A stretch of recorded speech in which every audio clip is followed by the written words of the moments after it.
When emergency legislation shuttered businesses across the province, restaurants and the people who run them and work in them were among the hardest hit. And while retail and other businesses began to return, food service still faces serious limitations. Now, with cases spiking and the end of patio season approaching, what are their prospects for survival? Let's ask. In St. Catharines, Ontario, Tamara Jensen. She is co-owner of the restaurant Dispatch. And in Leslieville, in Toronto's East End, John Sinopoli, executive chef and owner of the Ascari Hospitality Group. And we are delighted to welcome you to TVO tonight. John, good to see you again. You were on a few months ago. And I just want to set up our discussion here tonight, throw a few facts at you folks who know them all too well, and our viewers and listeners to get everybody up to scratch here. So Sheldon, if you would, let's bring up this graphic. Will restaurants survive this pandemic? Here we go. 1 out of every 5 jobs lost due to the pandemic was in food service. 1 out of every 5 lost jobs. In Ontario, there are still 100,000 jobs that existed in February that have not come back. An estimated 10% of food service businesses across Canada have already permanently closed due to the impacts of the pandemic, and most are still losing money and expect the fall months to be much worse than the summers. Okay, John, as I indicated, you were on just a few months ago telling us about how you were pulling out all the stops in order to try to innovate to keep your businesses going and your people employed. Bring us up to date from when you were on back then. How are things going now? Well, now is the most critical time as we've, really done our best to keep engaged with our clients and our customers through patio service and through online events and online retail and in-store retail as well. But as the colder weather approaches and people's appetite for coming indoors is still mitigated by the pandemic, we're now at risk of a complete catastrophe in the industry. How do you define complete catastrophe? Well, we've already lost 10 to 25% of the restaurants shuttered for good. One could argue that the strongest have survived through this so far, but it doesn't matter how strong you are. At 50% of your capacity, you cannot pay your bills in our industry. Our margins don't allow for that. We need aid from the federal government that is long lasting and changes in policy to liquor laws from the provincial government that are permanent so that we can have a business model that allows us to survive. So, we're talking about 50 to 60% failure rate in the next 2 months as patios close. That's a catastrophe. Tamara, I know some people in Toronto like to think of themselves as the center of the universe, but you and I both know there's a lot of Ontario outside Toronto, and you're part of that, and that's why we wanted to have you on the program. So you're in St. Catharines, in the Niagara Peninsula, and let's just start with this. Who are your customers under normal circumstances? So normally our customers are driven quite a bit by tourism. So we were very much a destination restaurant. We were only a year old when everything shut down in March. But in that year, we got some recognition nationally that brought in a lot of guests from upstate New York and all over Ontario, different provinces. So we weren't really a neighborhood restaurant. We relied a lot on tourism, which many businesses in Niagara do. All right, so the border's closed now. What has that done to your business if a good chunk of your customers used to come from upstate New York? Well, what we're seeing in Niagara is the folks that are going out and frequenting restaurants tend to be on the younger side. They tend to be more of, the patio drinking crowd. As a fine dining restaurant, that hasn't typically been our clientele. So we have tried to pivot to a more casual model. We have our patio service going. We're focusing on some really unique wines and cocktails. We've completely changed our menu to be, smaller plates and just a little more casual than what we were pre-COVID. So we've had to shift basically our model and put the effort into attracting a whole different clientele now. But do I assume that all those people who might have come in from Buffalo or Lackawanna or Seneca, they're not coming anymore, I guess? Yes, absolutely. And not for the foreseeable future, obviously. Now, one does notice when one walks around the downtown of Toronto and other places as well, that, the patios have really been extended right out into the street. They have taken out lanes of traffic. The patios are expanded and, very often you see them quite full here in the capital city. What's your experience with that in the Niagara Peninsula? So we're in downtown St. Catharines, so we are in more of the more populated area of Niagara. But we're not quite in the entertainment hub of our city. We're a little bit down the street in an arts district. So our city has created a road closure that really supports the restaurants. They're out on the streets with their patios. We've built a patio on the street in front of our restaurant. We're fortunate to have that space. But we're actually, in a sense, competing now with the city's marketing dollars to attract local customers to our restaurant down the street. So it's been a bit tricky in our case, but we have a very supportive community. We collaborate a lot with arts organizations, nonprofits, and just other businesses at our end of the street. John, what's your experience at your places with expanded patio service? Yeah, I mean, it was good and it was expensive. So we were able to build a patio where patios didn't exist before at one of our restaurants. We were able to expand existing patios at the other two locations, given the new regulations by the city, as well as with very amenable and agreeable landlords. So that was very helpful. But it costs a lot of money. You know, that construction is a lot of money. The umbrellas, the heaters, the chairs, all those things cost thousands of dollars we wouldn't normally have to spend, all to just kind of build up to 50-60% of our normal sales. So we're really spending a lot for very little and basically keeping alive due to the wage subsidy and other government programs that have existed up to now. But as we move forward into the fall and those programs have their horizon a very, very in the near future, it's not looking good. So we need governments now to understand winter is going to be the most crucial part of crucial time for the industry, and we need them to create programs to reflect the length of recovery necessary as well as the scope of support that's needed. Well, you've got two obvious things about to happen, I gather. You've got these government programs that are going to come to an end or be phased out, replaced by something potentially, but we'll see. And then, of course, it's going to get cold. So what's that going to do to your patio business? Yeah, well, patio business is already on the decline. Every night that gets cooler, we see the patio business ending earlier in the evening, with some people feeling comfortable to come inside and some people not. You know, we have very, very stringent, best-in-class protocols and cleaning protocols for inside our restaurant. So we do our best to make our customers and our clients feel safe, as do many thousands of restaurants across the province. But there are people who are not comfortable coming inside yet, and that's understandable. And so our business is literally taking a 20 to 30% drop every time we have a cool night. Tamara, are you able to get heaters that are big enough in order to encourage people to continue to come to your patios? We aren't. We're seeing actually, in different industry groups, people messaging, where can I find a patio heater? They're sold out everywhere. We're seeing Toronto restaurants, come down and shop at the Canadian Tire in Welland to try to find one patio heater. It's been very difficult. As a group, we've decided it's probably not even worth the investment for the next few weeks to try to extend that patio season. And so we're just going back and forth about if and when we feel comfortable reopening for indoor service.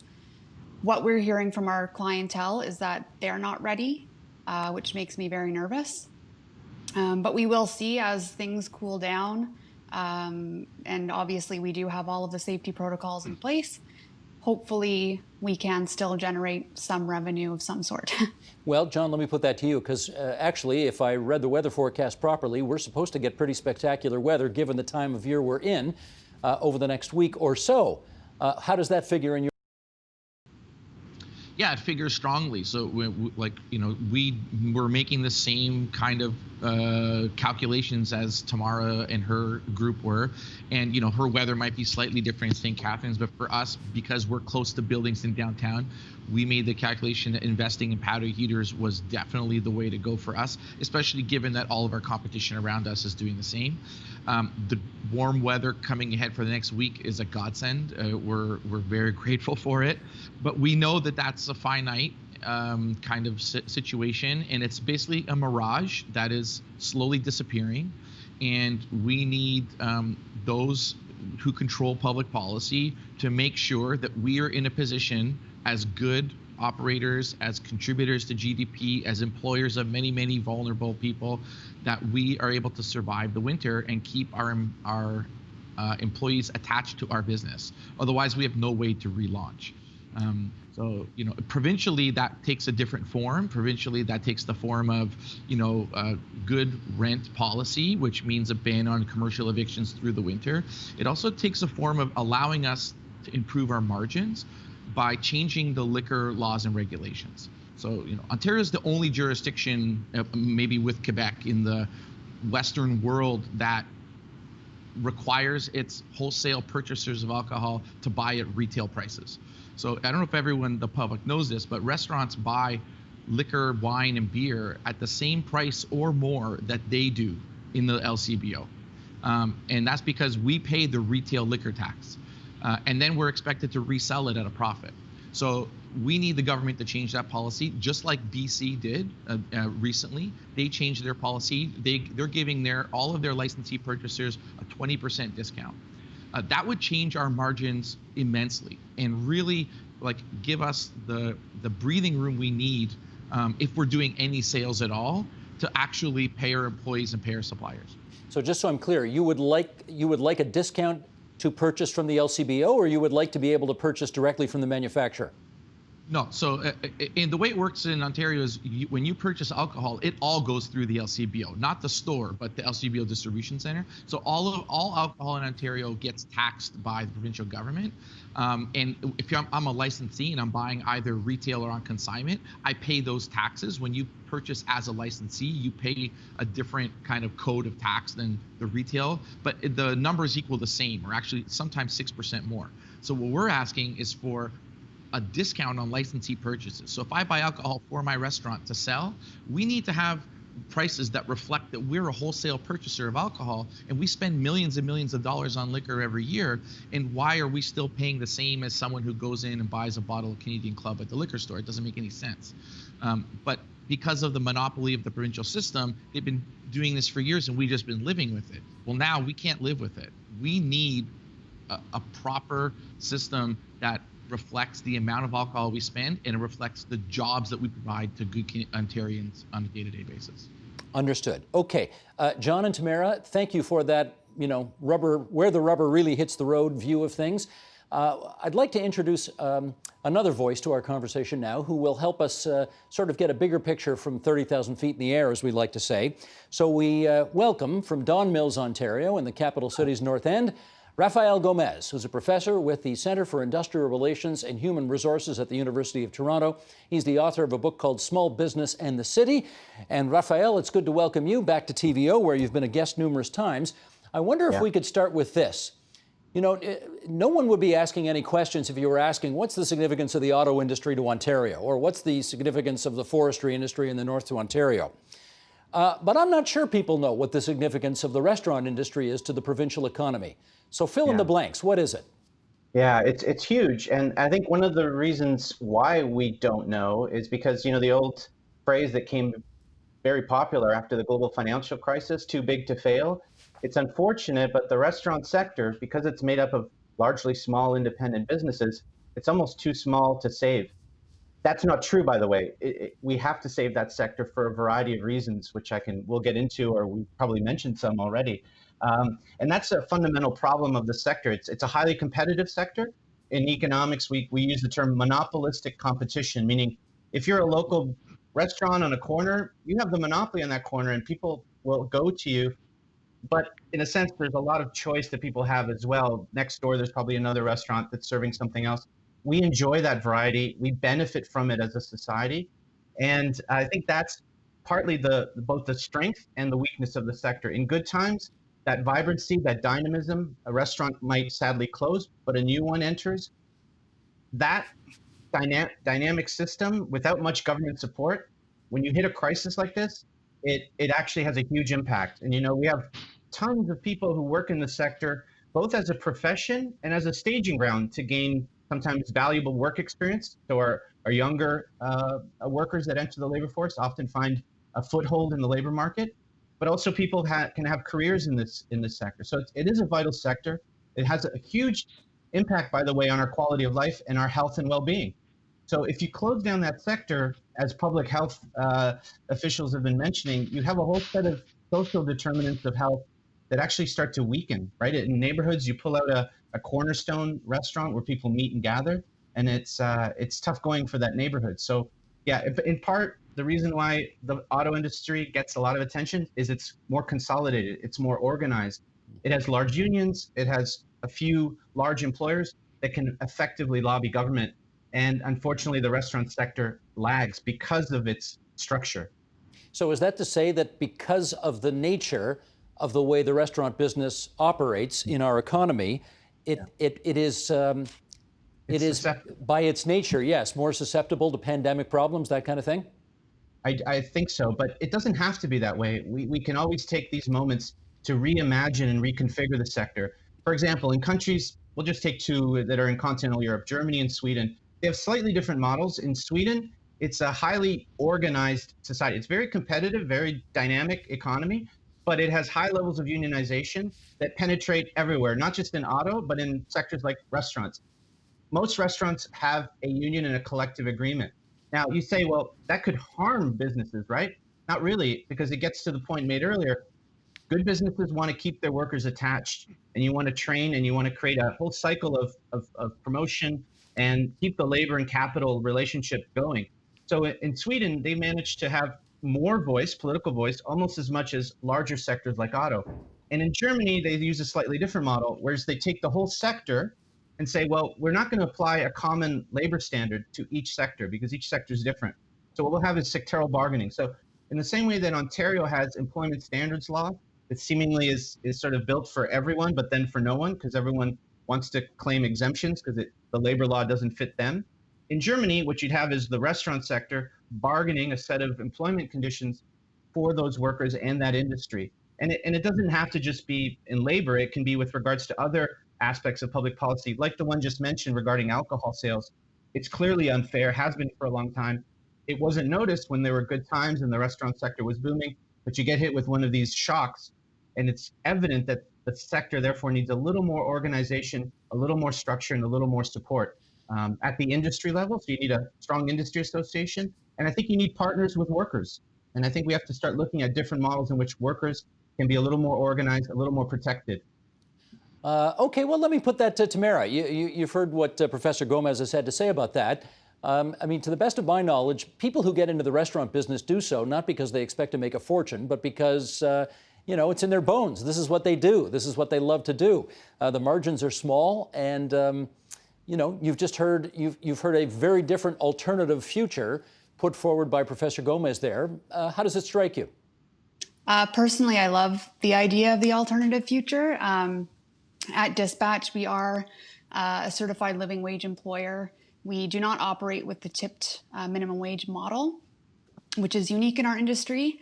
It's very, very important to us that our team is paid as professionals. They're paid fairly. They're paid equitably.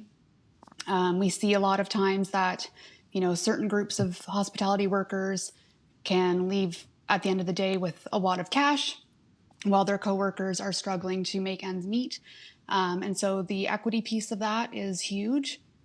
But just in general, it would be amazing for our industry to be more unified, more united, and have more power so that as a restaurateur, we can actually charge enough to have a sustainable business that pays our staff fairly, that pays our suppliers fairly, and that feeds the whole production and supply chain. In Niagara, we're surrounded by wineries who are struggling. And, addressing the taxation issues would be huge for that sector as well. So it's all interconnected. And our point of view is that we want to do everything that we can to make not just our business sustainable, but to make the whole industry sustainable. And as it stands now, when restaurateurs try to, charge enough to survive, the public perception is that they're being greedy. They are, not trying to save and provide value. And so giving more power to our industry would go a long way with strengthening things so that if and when we are faced with another disaster such as COVID, we're a little bit stronger to get through. John, what's your read on that? Yeah, I couldn't agree more. I think that this crisis has obviously peeled back the layers that and expose a lot of the dysfunction in our industry, a lot of ways not only in which the industry is treated, but as Tamara mentioned, as a large sector of our employees have been treated based on the problems in the system in which we work. We need to fix all of that. It's a huge undertaking, and it's even more challenging during a pandemic. You know, we're focused on making sure that we get through this so that we can make these changes. We've begun to make some of these changes in our own company, as Tamara has in hers.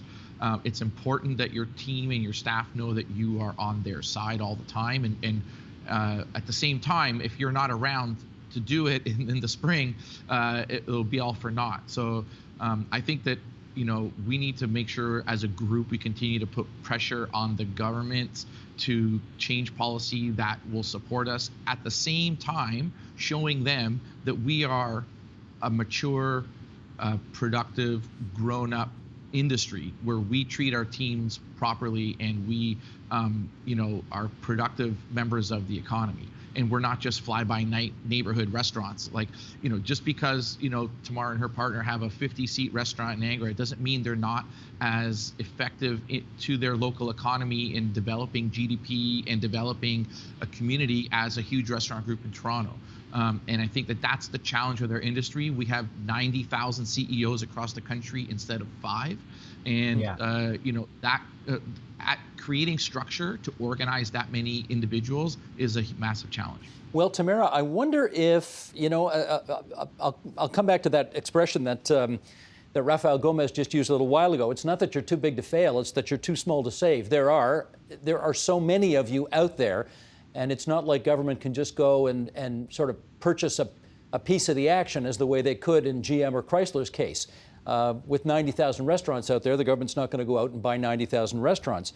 But I wonder if you can make the case, you know, somehow coffee shops, a bunch of them, made the case to the public that it's actually worth spending $6 for a cup of coffee because look at the atmosphere, look at the ambiance, look at this, it's become a meeting place.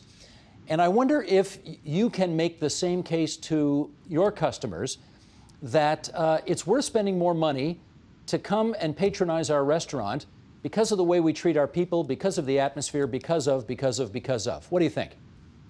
Absolutely. And, you know, our team does a fantastic job of that already. And our guests are incredibly supportive, and we couldn't be more appreciative of that. But it goes beyond us. There's always, you know, there's the Tim Hortons down the street. There's the cheaper eats models that are very accessible and very available. So that's always going to be kind of a struggle. I always like to say that for some reason, the restaurant industry is treated as every option is kind of comparable. But if you look at any other consumer experience, for example, retail fashion, it's quite clear that, you know, a $6 sweater is different from a ethically sustainable, handmade kind of garment. So it's something that our industry has struggled with for hundreds of years, basically, is conveying that value. So it's something that we've thought about quite a bit.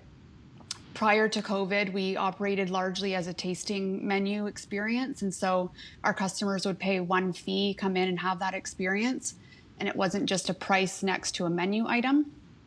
Something that we find is when you look at a menu and see that, you know, a steak is $45, as a consumer, you think, well, I could just go to the grocery store and buy a steak and prepare it for much less than that.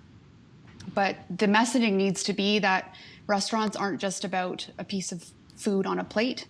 It's about the professionalism. It's about the ambiance, the experience, the music, the decor, the location. All of those things go into a dining experience. And so I think personally, as a communications professional, I think a lot of it comes down to the messaging. And even right now, the messaging that is pretty prevalent that, you know, tipping generously will help the restaurant industry. The reality is that tipping generously does help a segment of the restaurant industry, but it doesn't ensure that those restaurants will be around to employ the servers that you're tipping generously. Understood. So the messaging, should be different.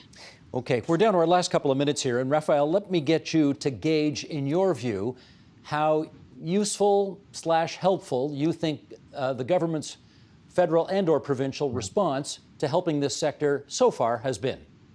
Well, it's like I said, I think the sector has missed a lot of attention from government. And I think they've been sort of sidelined.